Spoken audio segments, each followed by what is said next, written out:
Hey, good evening. Kathy Beatty here with Divorce Support Anonymous. Thank you for joining us tonight. It's Friday night, Facebook Live, 9 o'clock Eastern Standard Time. I'm honored that you would take the time to view, whether it's live or many of you watch afterward. Whatever works for you is good for me. As always, just a couple of quick announcements. First of all, questions, comments, text, please feel free to connect with me in some way. I've got my phone right here so I can pick up a text, or certainly you can make a comment. Realizing that this video is going into my Facebook page, which is public Divorce Support Anonymous, and then the private Divorce Support Anonymous. So it's going into both places. Be aware of that when you make your comments. I don't want any surprises for anybody because you've got enough of them going on. Tonight, I wanted to speak on a topic that actually I cover in this book. That's an important topic. In fact, it's covered on page 2. It's so important, of the 30 days. And this book is on Amazon right now. It's $14.99. If you would like, through the month of May, and I can't believe it's already, the 7th of May already. So I am providing it to you for $10. So shoot me $10. I know I was contacted today by someone who wanted just to send a check. It's possible too. Let me know. I'll ship it out to you. I pay tax, I pay postage, I pay it all for the month of May. And then beginning the first day of June, it's going to be strictly from Amazon for $14.99. So I want to get this book in your hands. So tonight we are going to talk about being the queen or king of rationalization. What in the world does that mean? That means that we become so good at it, so powerful at rationalizing, that reality escapes us.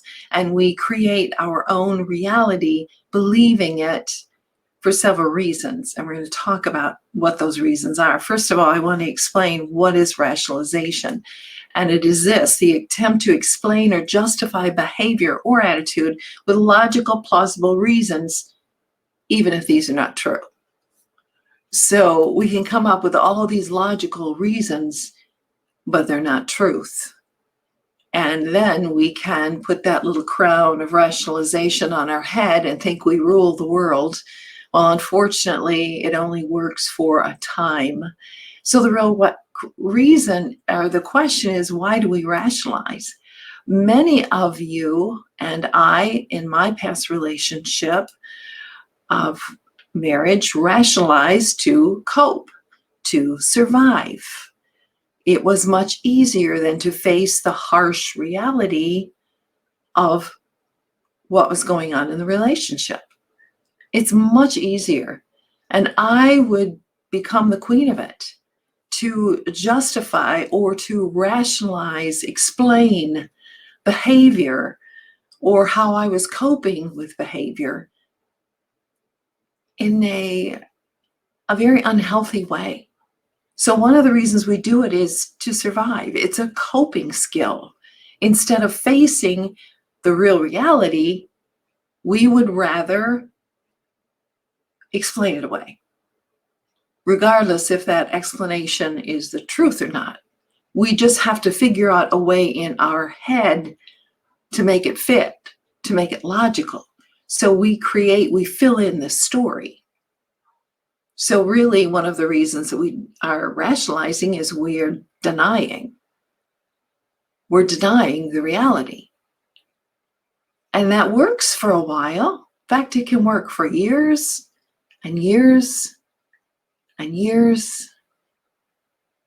But eventually, the truth is going to kick you in the gut. And that's one of the reasons I put it as day number 2 in this book, because we play these mental games for us to deal with truth that may prolong it, may stretch it out, but eventually the truth has to be faced. And so we have rationalized relationships. We rationalize our own behavior, our own attitude. We rationalize financial things. Oh, I can afford this. Oh, I can spend one more. I can spend more. We rationalize, and we rationalize about ourselves too. We rationalize about our health. Well, my body can take it if I don't exercise, or if I eat too much, or if I gain all this weight, I'll take it off later. In the meantime, it's affecting us, and it's perhaps even hurting our body. So it's difficult sometimes for us to be honest with ourselves. I gave you just a couple of reasons of why we do it. But let me also say to face the truth, because the truth can be harsh and force us to make decisions that we don't want to make, but we have to make. And we're only putting it off. And bad news doesn't become better in time.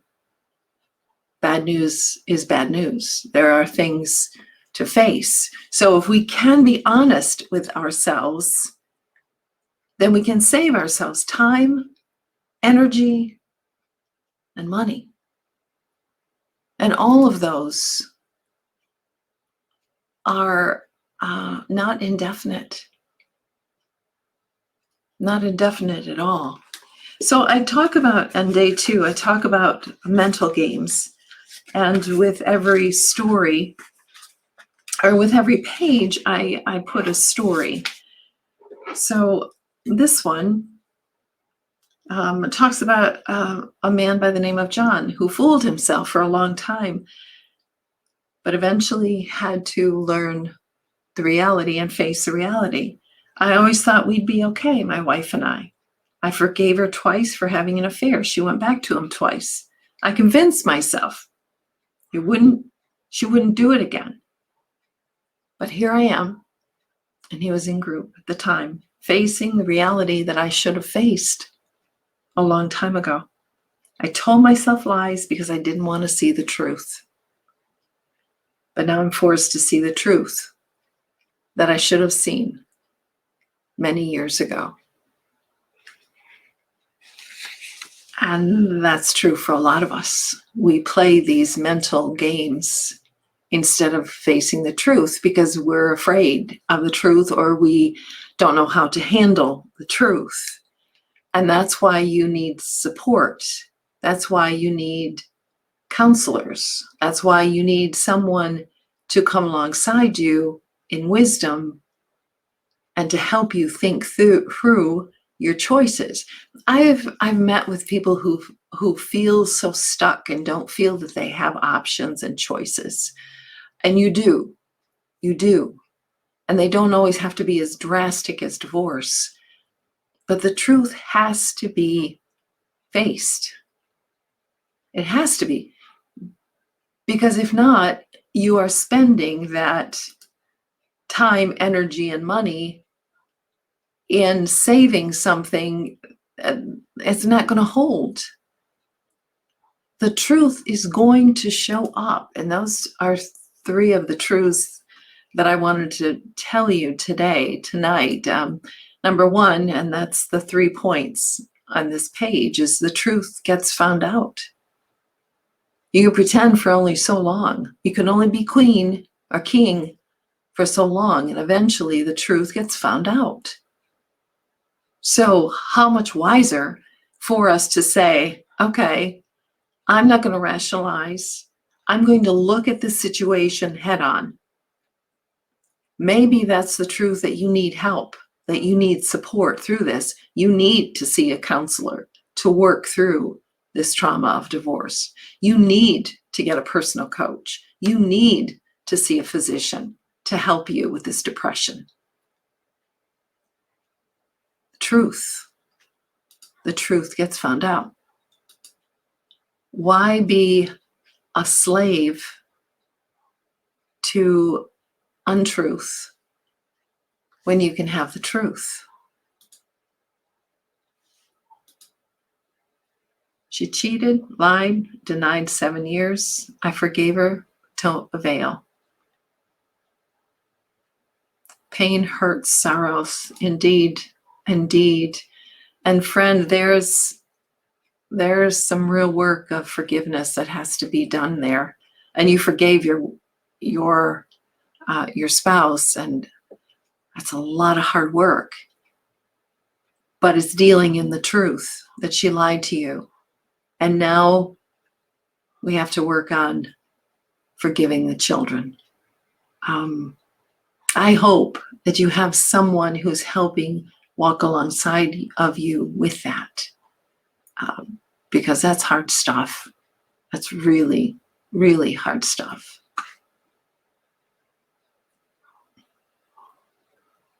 Especially in the church, Michael, especially in the church. So it grieves me. It causes just a heaviness for me. I can't imagine the heaviness, the grief, the anger that God feels. And, you could take this whole rationalization into so many areas of our life. One of them being going to church and pretending that you're not sinning or that you're not doing things that are harming you. What she did was hurting her and hurting the church. And there we go, pretending, thinking we're the queen of rationalization, and we can rationalize things like that. I'm glad that you have a good therapist now. I'm really glad. A good support system. That's awesome. Because you certainly can't go through that stuff alone. You certainly can't. So the truth gets found out. Michael, you illustrated that right there. The truth gets found out. You're not fooling anybody. You might be for a time, but the truth gets found out. The next point, life is wasted in fantasy, but found in truth. Now, let me put a disclaimer on that. Sometimes we need a getaway. We need that a fantasy of a movie or a distraction from what we're dealing with, but we can't live there. We can't be the queen or king of rationalization. We can't live there. Life is found in the truth. I'm the way, the truth, and the life, Christ said. So you're not going to find a life, a happiness in the fantasy. I begged from help from the church, but she wouldn't go with me. I hope, Michael, that the church was there for you. Regardless if she went or not, I hope that the church was there for you. And if it wasn't, then maybe you need another church. A church is supposed to be there for you in this crisis. But don't wait for the other person to go with you. Go on your own. Go on your own. You were married here in my hometown. I get that. Life is wasted in fantasy, but found in truth. And here's one that I really want to bring in strong. The truth is always my friend. Always. If the truth is a spouse has been cheating on me, if the truth is I've got cancer, if the truth is this relationship is unhealthy, this is a sin, this is hurting me, it's always, always our friend. It's never the enemy. And we may act like it's the enemy, but it's always, always our friend. Even the hard ones. Because it gives us what we have to deal with. Then we can start dealing with it. If we are rationalizing it away, we can't deal with it. We are pretending. And we're never going to find life. We're never going to find authenticity, which is what our heart longs for, is something real and something good. We don't want to pretend. We want the truth because it takes so much energy pretending and rationalizing. And many of you have rationalized or had to rationalize through an unhealthy relationship. And now, as you're coming out of this relationship and you are going forward and creating your new life, you've got to deal with the truth, the honesty of it. 10 minutes at a time. That's why I said 10 minutes at a time. Start small. Start with one particular area. And mental games is a phenomenal. It's a deep area to start with, but it's a good area to start with because you can ask yourself the question, oh my God, I'm so sorry, of your experience of what you are dealing with. And sometimes other people's reaction does not display the value of you or who you are or what you need. So the questions that I ask in here are, how much time, one question, how much time and energy have I wasted by playing mental games? By thinking I am the queen, I am the king, I shall not be bothered with such petty things as truth. Wow. And then truth kicks us in the butt.